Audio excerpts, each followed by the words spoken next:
Katerina says, I found 100% supervision so stressful. Yep. And it can be, for sure. One thing that I want you to really be mindful of, regardless of your age of dog, regardless of their level of training, is I want people to be more intentional when they have their dog, when they're supervising their dog, when they're out of their kennel or crate.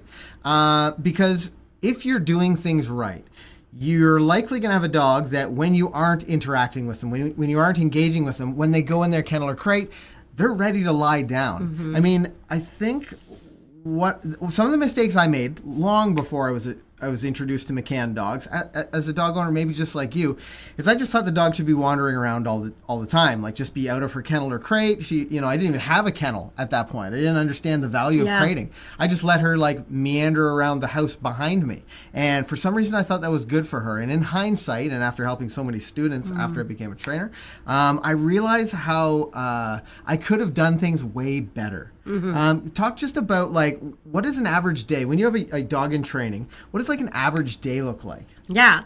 An average day for me looks like multiple training sessions throughout the day for short periods of time. And that might mean 5 or 10 minutes. So when I get up, in the morning, the very first thing that I do before I worry about myself is I get my puppy outside to go to the bathroom. And when we do that, I don't just like mindlessly walk outside, let them pee, and then come back inside. I'll go outside, let them pee, and I might spend 5 minutes, calling their name and running away and letting them chase after me and doing a little bit of play. I might take some cookies out with me and do some sits and downs. I might, work on some sits at the door, just little things where I'm not expecting the puppy to do things. I'm teaching the puppy. I'm showing the puppy, making it dead easy for them. We might come back inside. I might, feed breakfast or whatever time it is at morning breakfast time. I might do a little bit more training for breakfast, and then the remainder of their breakfast I would put in their crate. I would put the puppy in the crate, shut the door, and then while they're eating their breakfast, I would go about finishing getting myself ready for the morning. That would include, showering, getting ready for work, packing my bags, letting the other dogs out, exercising them, all that time, my puppy's in the crate. Then, I have the luxury of taking my puppy to work, but from there, when I take my puppies to work, I'm not hanging out with my puppy all day. I'm teaching other people how to train their dogs. So once I get to the work, another quick pee, back into the crate they go. I teach for a couple hours. In between classes, I come, get the puppy out. We go outside for 5 or 10 minutes and we do a few more things together. It's very concentrated, isolated time where I'm interacting with my dog. Once I've done that, puppy goes back into the crate and I go, Zoom calls, meetings, whatever I'm doing. Puppy's in the crate for all that. And then a little while later, bring the puppy back out, do a few more things, and then puppy goes back in the crate. And then by the time I get home from work, I know my puppy needs a bit more attention. So we might do a few more training things, and then we might have some quiet time. So, rather than, going back in the crate right away, we might, sit in front of the TV for half an hour, chewing on a bone while I hold the bone and have the puppy nearby me. Just some not intense time, but just close time where the puppy's learning just to chill and be with me. We've had a long day. They've had lots of exercise. I know they've been fully taken care of. I'm winding the puppy down to start getting ready into like sleepy mode. We go outside one more time and then in the crate for bed. So they are in and out of that crate a million times throughout the day. But if you added up the time they were in the crate versus the time they were out of their crate, the time that they are in their crate in the early stages far outweighs the amount of time that they're out of the crate. And before you start to panic and go, that's mean, I don't like that, I guarantee you that this less time that I spend with my puppy is way more quality time than the average person spends with their puppy that just lets them roam around learning to make all these mistakes.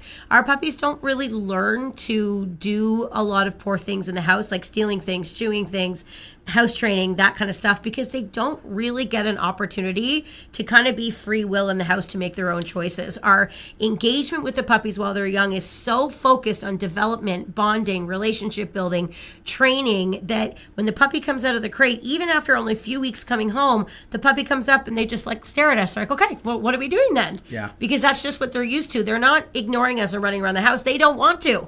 All they want to do is be close to us because that's how we raise them. And then over time, and a couple hours in the crate turns into less time until many of our older dogs never have to go in a crate ever. So guaranteed someone's going to be saying like, well, you're a dog trainer, you can take your dog to work. Like, what do I do? No, my dog's not out at work. They're in a crate the same totally. way that you would be at your job. For sure. So if you're thinking like, well, I have an 8-hour day, how on earth am I going to do this? Well, for great leadership purposes, you're going to get a friend or a family member to let your dog out during the day. You're going to maybe get a dog walker. Like, this is a commitment you've made. You've made a commitment. And you don't even need that forever. Like, once your puppy is, 4, 5, 6 months old, and they can hold their bladder for 8 hours, 7 hours while you're sleeping, which they should be able to do, by the way. This is overnight, because maybe you're sleeping at work. I don't know.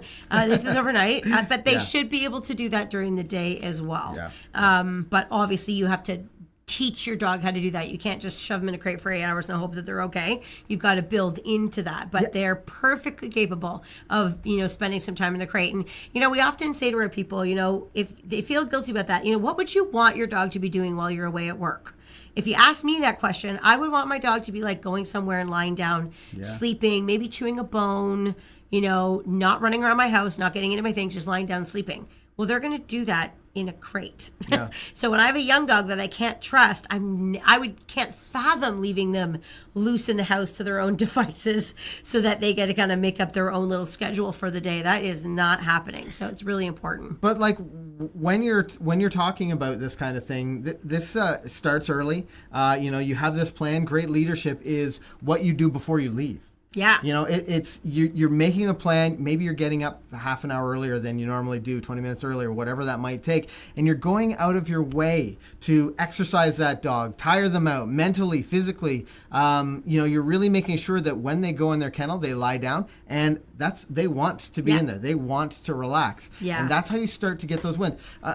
It always surprises me. People really seem to struggle overnight with puppies, and it's fascinating to me. Yeah. But I understand that people aren't starting that bedtime schedule at dinner time. Like, if you have a puppy or a dog that's young enough to have issues with potty, you're going to start that strategy from dinner time on. Yeah. You're going to start planning out the things you're going to do. We have several videos to talk about that.